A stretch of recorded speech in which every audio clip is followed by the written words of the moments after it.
Hi everybody, Rad Mom here. Welcome back to the garden, where this evening we're going to be finally doing our introduction to the second half of the Contrapoints video. So, unfortunately this one is a day late, but it brings home the bacon. This is short and sweet and to the point, because this is covering the very end of Contrapoints' is nearly 2-hour exercise in rationalization, basically. You know, just like all these videos are. Real quick, before we dive in though, please like the video if you enjoy my content and subscribe to the channel so that we can all work together to drag feminism back into the real world, because unfortunately not everyone lives there. I have merch, in case y'all forgot. We have t-shirts and sweatshirts with the logo, and I don't know, I think they're pretty fetching. Join us today at noon after the premiere of the video for the live stream and discussion. Yeah, so boy howdy, this second half is really just packed with goodies, okay? And he shows his true fascist colors here. I know that that's a big accusation to make, but as you'll see, I feel he backs me up on that. He just continues splitting the left, to make easy pickings for the right, while complaining about the right. Especially in our reality is what you make it world now, where no one has received a decent education in politics in the first fucking place. So you kind of get to say whatever you want. As long as it seems to make sense to people, then, a lot of people are going to accept it without a lot of question, unfortunately. And Contra has a lot of viewers, which is why we're addressing this crap. It's dangerous, incendiary, just destructive shit that he's saying, okay? And what he's doing is he's using the right's predictable overreaction to trans rights and all that stuff as justification for the demands that they were making anyway, in addition to, any and all bad behavior by that camp, right? They're just so terrified of the right's very predictable reaction to all this stuff. But he finally addresses the distinction that I have been making between the two camps in the opposition to the trans movement. And his response, it's a doozy. Besides more slandering of Kelly J. Keene, is he going to present us with her Mott and Bailey arguments? Let's find out. The momentum behind this is just too ripe an opportunity for conservatives to pass up. As Dworkin says, because women so displace their rage, they are easily controlled and manipulated haters. Women require symbols of danger that justify their fear. The right provides these symbols of danger by designating clearly defined groups of outsiders as sources of danger. Yes, the right, as they so often do, have seized upon this opportunity for recruitment. Good job helping them by throwing so many liberal-minded women, in with them. If women like Ariel Scarcella can leave the left and be flirting with right-wing ideas and right-wing people, okay, that's a dark moment.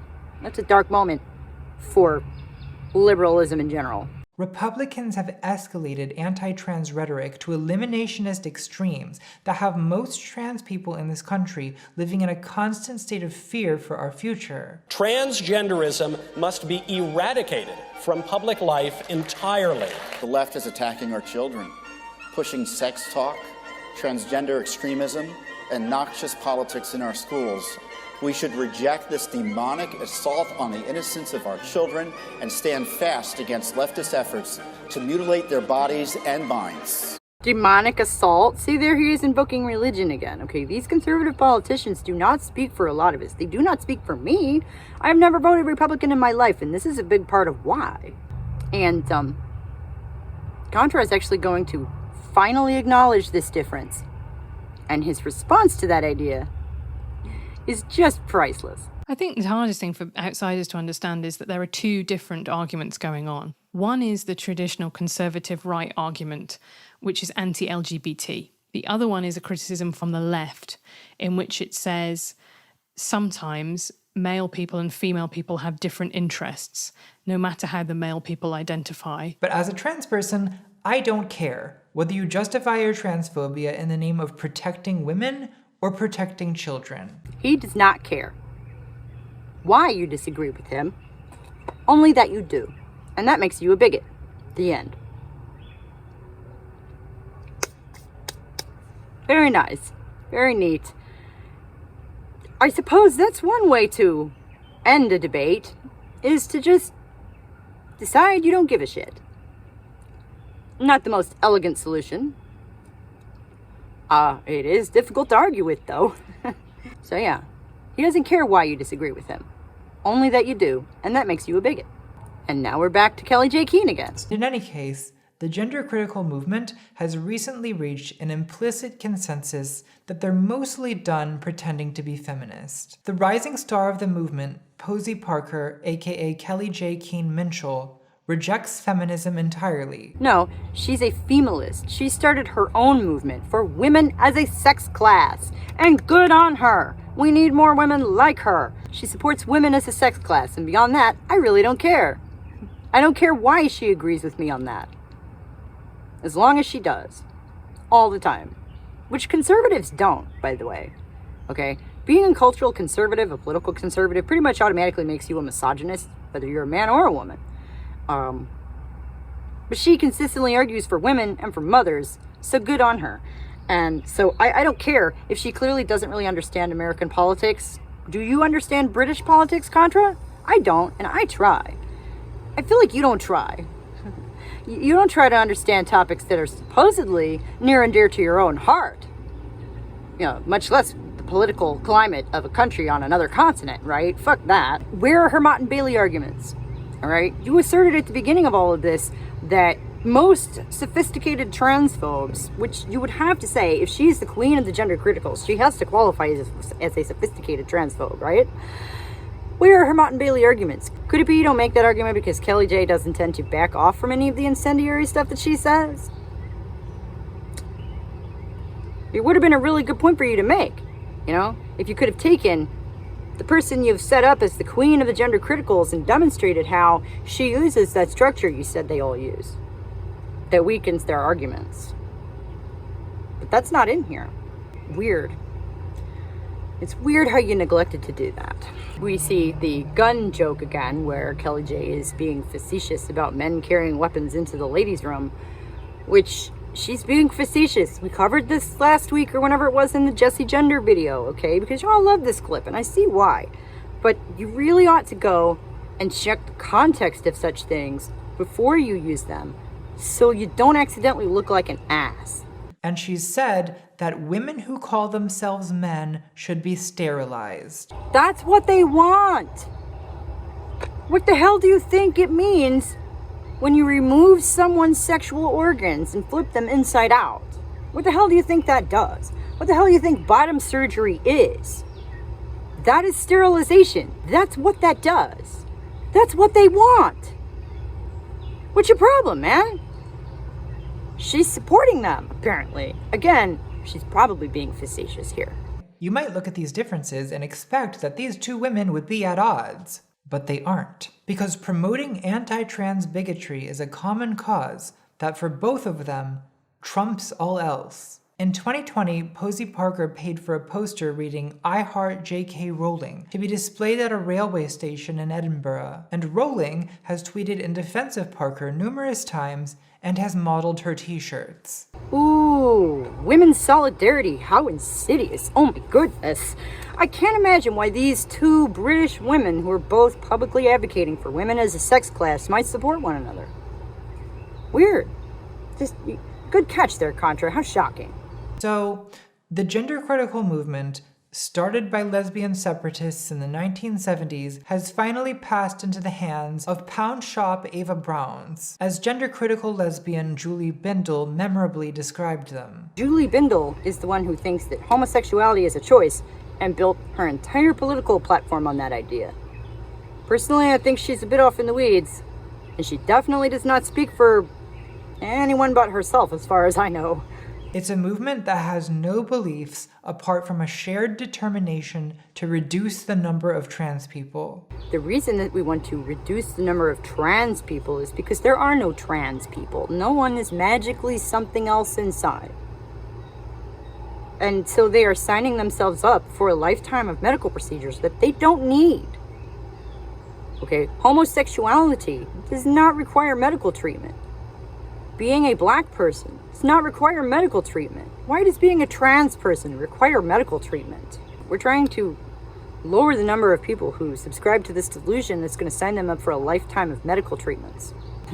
Guilty. A movement can't get along without a devil, and across the whole political spectrum, there's a misogynistic tendency to choose a female devil, whether it's Anita Bryant, Hillary Clinton, Marie Antoinette, Alexandria Ocasio-Cortez, or J.K. Rowling. All right, an actual feminist point. Bravo! It only took you an hour and 47 minutes. And there's always going to be people who seize on any opportunity to be misogynistic. Such as yourself? Like, how delusional is this guy? I think he's done a better job of convincing himself than Jesse has, and he clearly seems to have less compulsion to convince us of his womanness. Complaining about misogyny? Really? After performing it for us for over an hour and a half?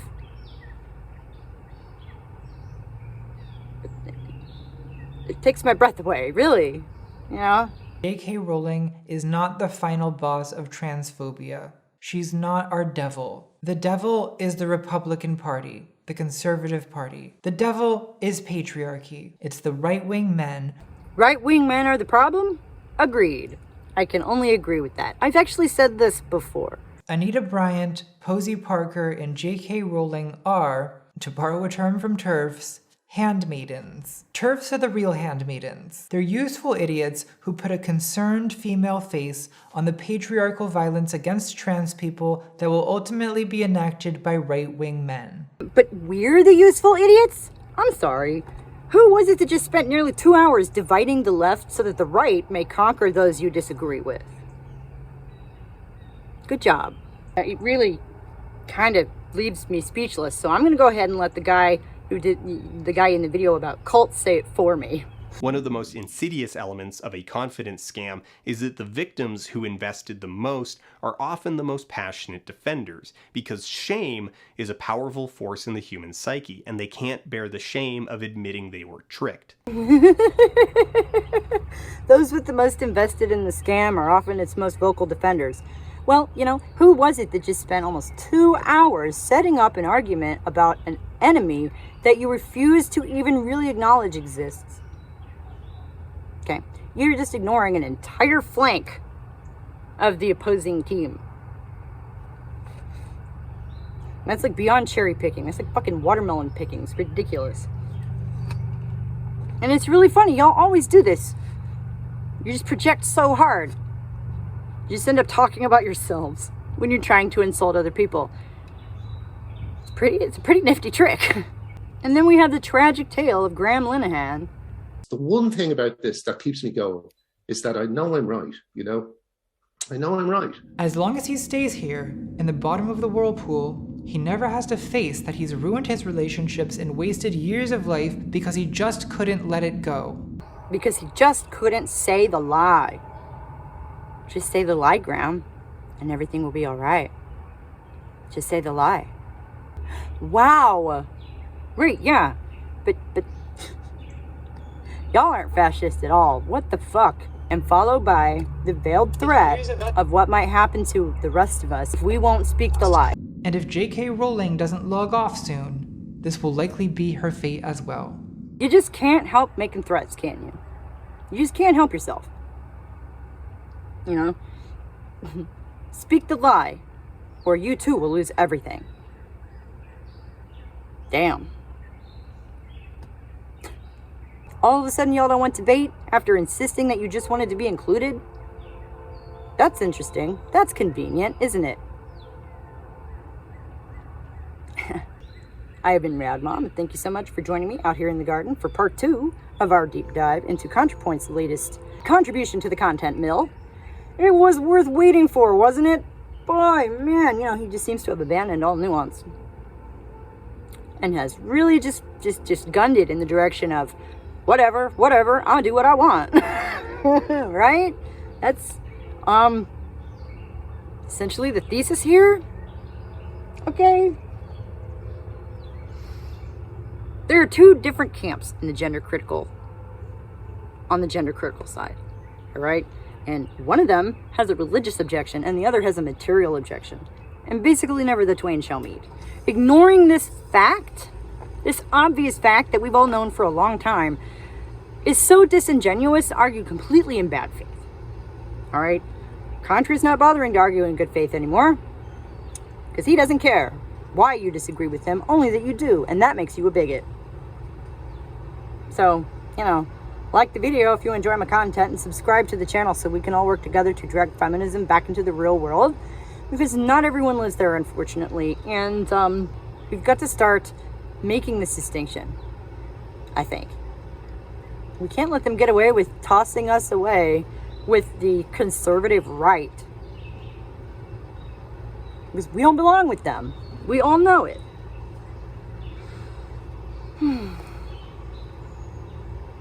Join us tomorrow at 11 a.m. for the live stream and discussion.